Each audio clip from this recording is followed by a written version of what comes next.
on behalf of Saskia and myself, thank you for inviting us to come today to talk. Is that me?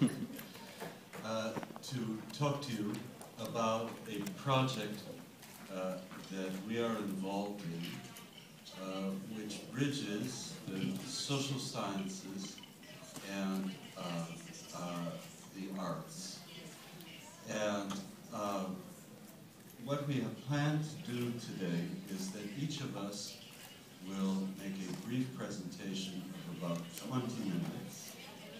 And then we will have a discussion with Carlos Fruta. By the end of that discussion, I will need desperately to smoke. So if you need to speak to us and want to speak to us, whether it's raining or not, we will be outside. This is really the fall of civilization.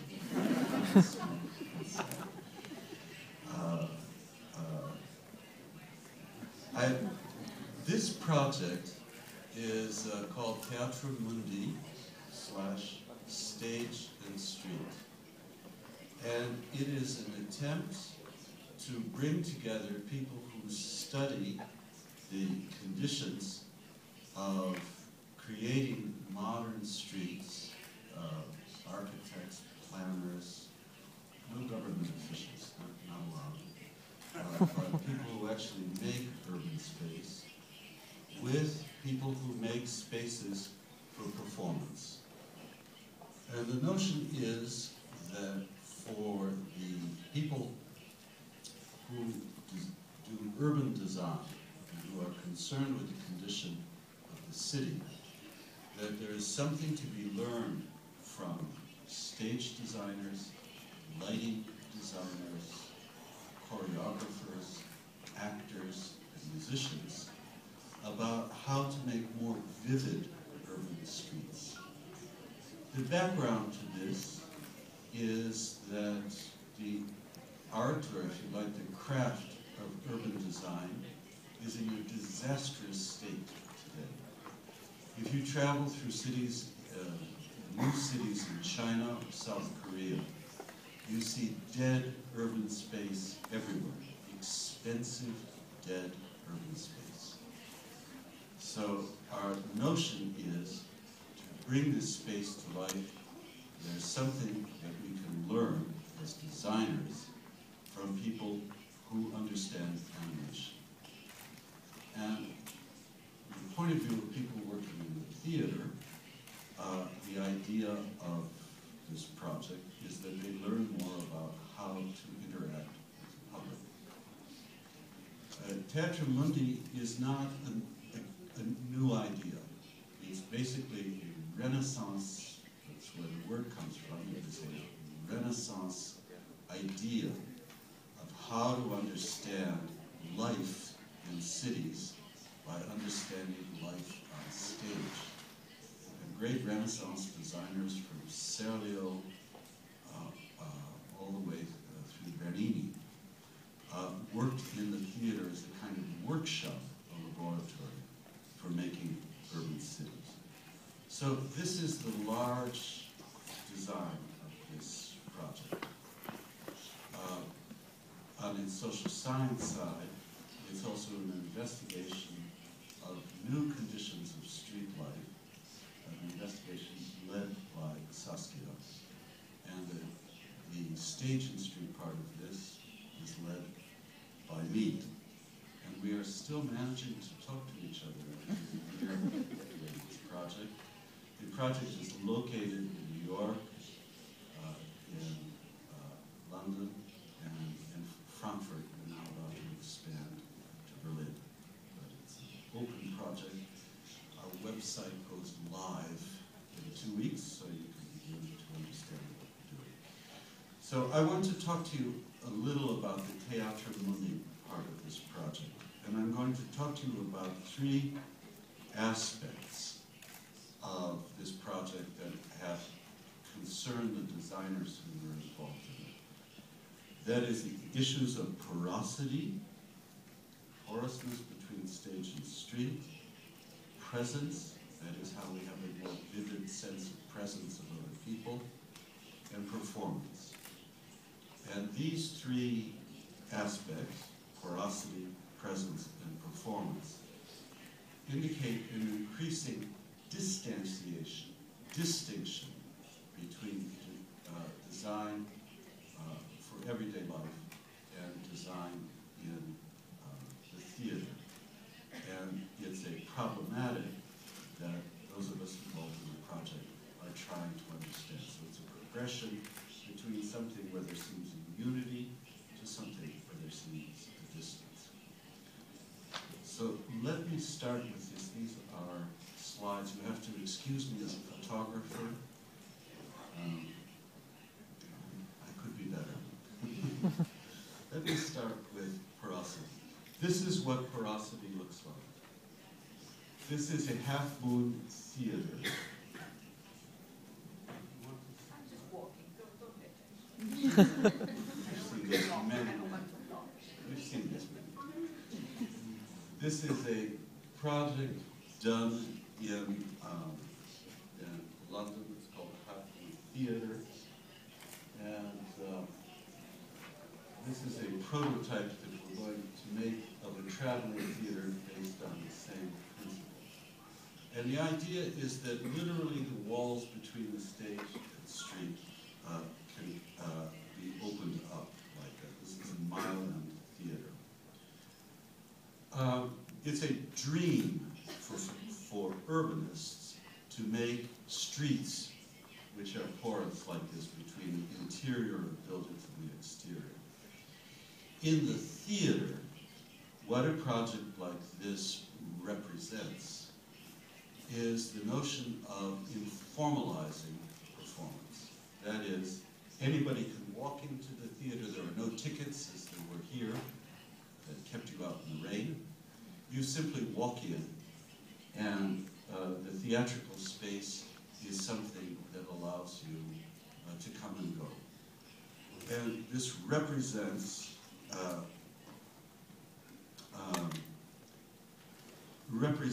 an idea that goes back to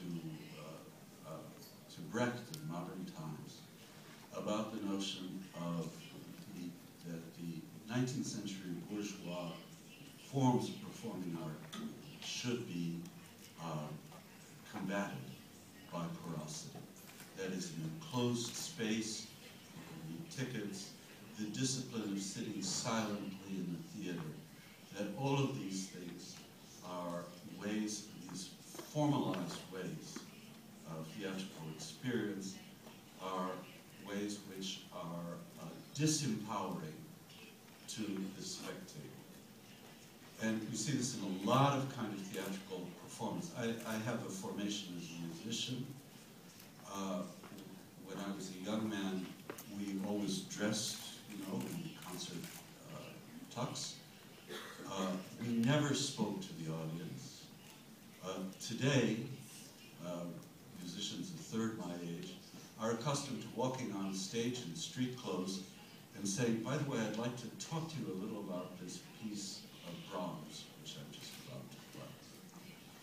And so it represents a kind of new politics, this kind of building of informalization in the theater. And one of the issues that Saskia and I and our team of 80 people who are involved in this are talking about is the relationship of the formalization of the stage to the formalization on the street, which Saskia will say more about later. I should say about theaters of this sort that they represent not something which is new, as Brecht thought, but they represent something which is very old. 18th century theaters were places where people strolled in and out, where the spectators frequently talked, egged on the audience, egged on the performers, criticized them. In British theaters, you had customs like pointing and settling, where when the audience disliked what somebody was doing on stage, they would begin mouthing the same words to make the actor or actress forget. Whereas if they, which was pointing, which was settling. Whereas if they really liked something, they would ask for a phrase to be repeated, a musical phrase, a wonderful line, which was called pointing. There's a very tight interaction between audience and performer. And it's something that our colleague Jacques Rancière, who is coming to the University of San Martin next fall, has tried to imagine as what he calls the empowered spectator. And this is the kind of space that represents porosity. Porosity in the informal arts and in the performing arts, this architectural sort,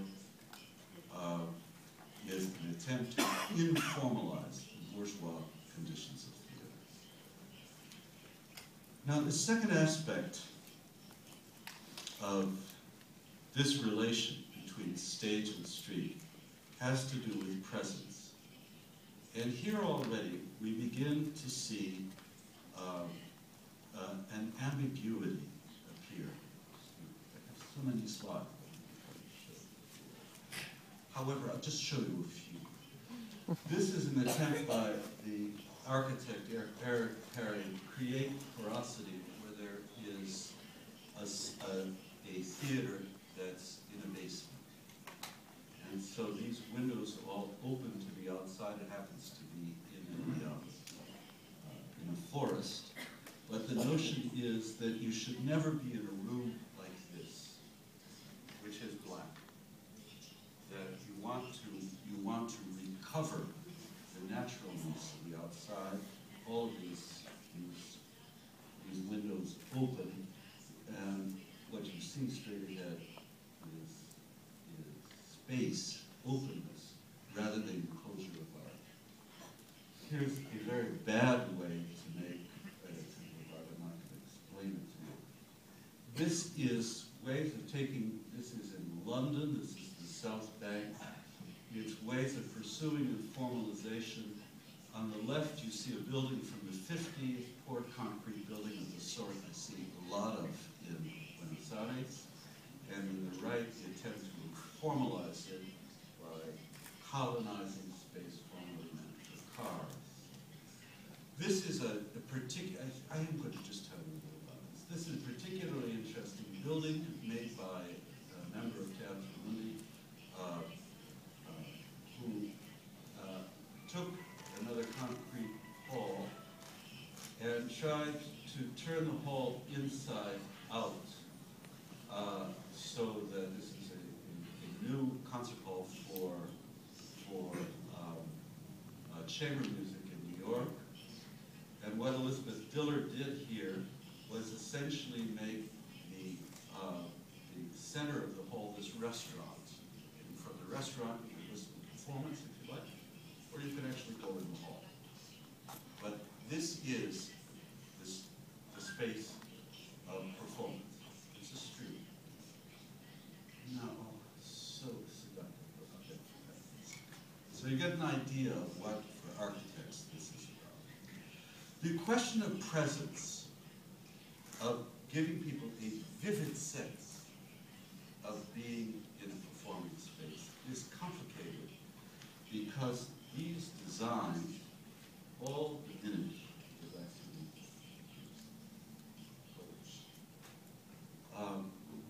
These designs, this design diminishes the physical experience of presence. It does so acoustically because although the sound goes out onto the street, the sound for people on the inside is lessened. And we have to deal with, this is what's called side reflection in a theater. If this side reflection for an architect is too long, you experience an echo. So that the principle is that in our sensorium, there is a relationship between enclosure and intensity. It's a simple issue of acoustics.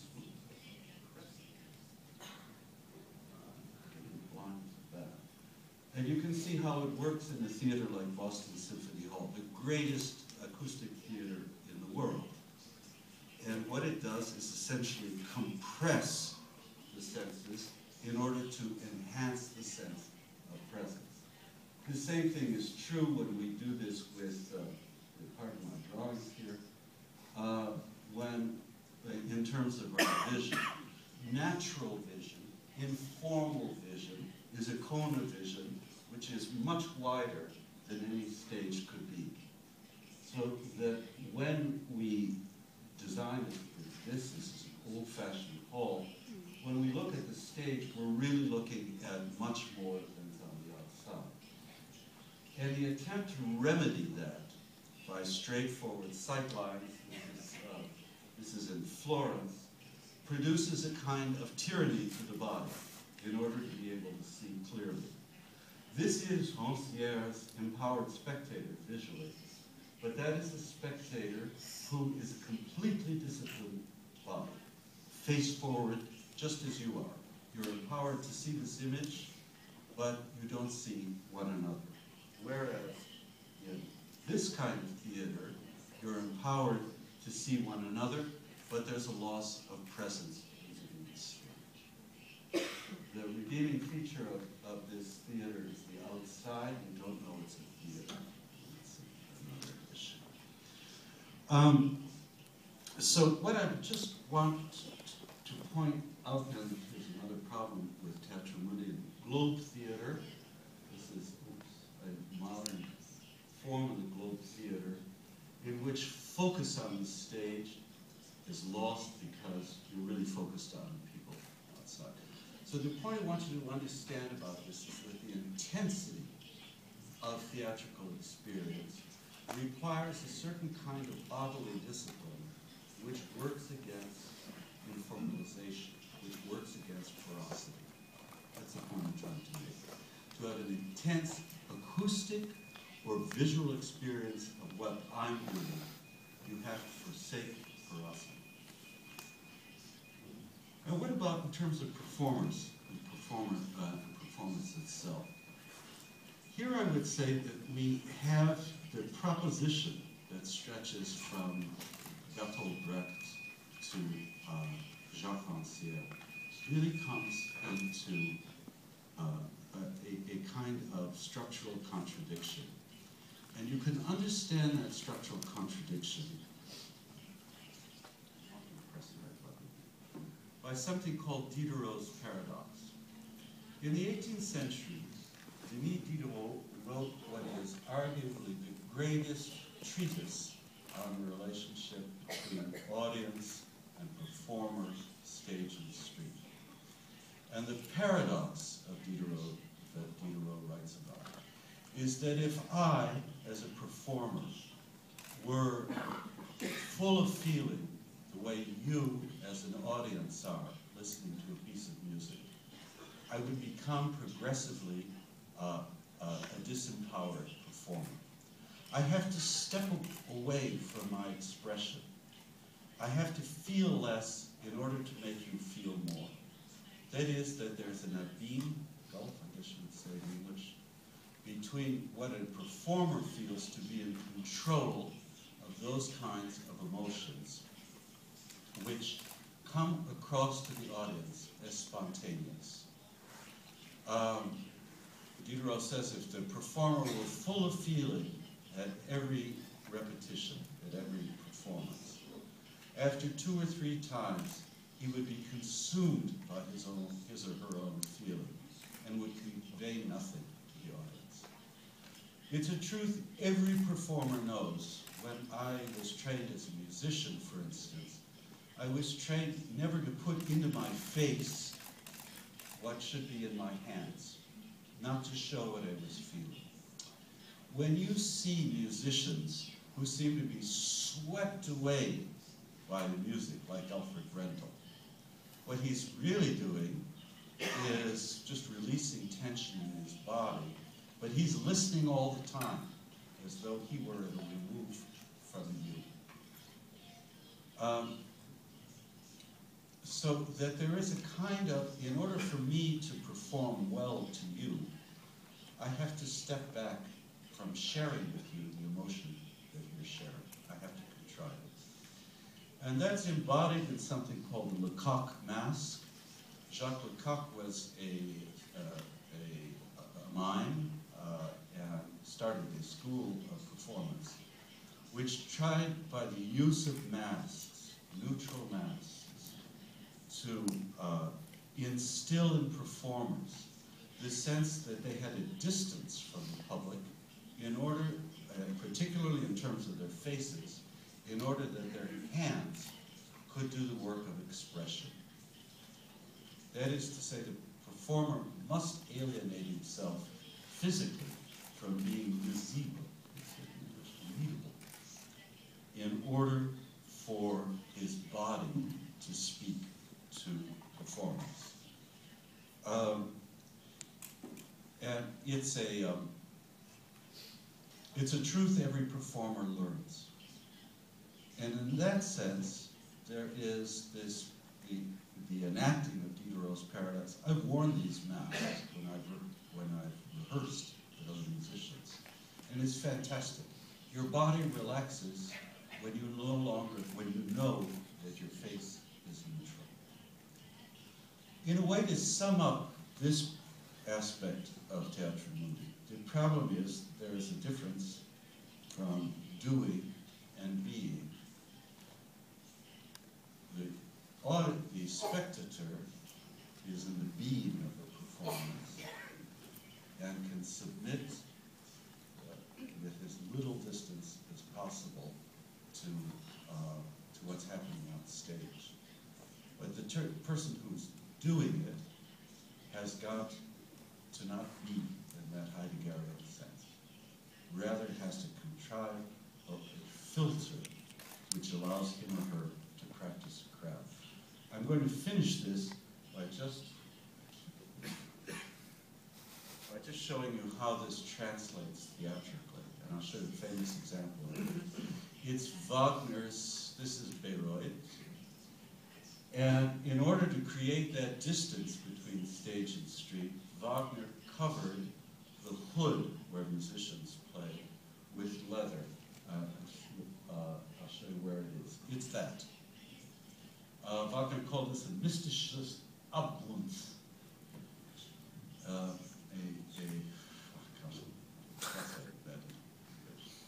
A mystical absence, yeah?